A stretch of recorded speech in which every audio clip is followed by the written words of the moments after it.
ఈ వైరాగ్యం అనేది మన 3 గుణాలను బట్టి 3 రకాలుగా జనాల్లో ఉంటుంది.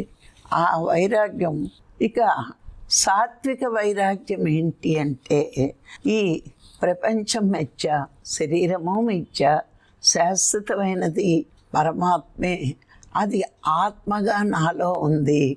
నేను ఆత్మని తెలుసుకునే పనిలో ఉన్నప్పుడు, సాధన చేస్తున్నప్పుడు ఈ ప్రపంచమే అడ్డు.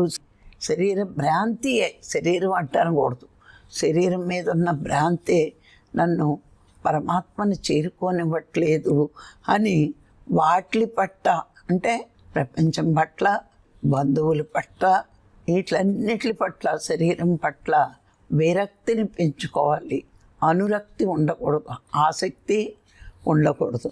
ఆ విరక్తిని పెంచుకుంటే అది సాత్వికమైన వైరాగ్యం.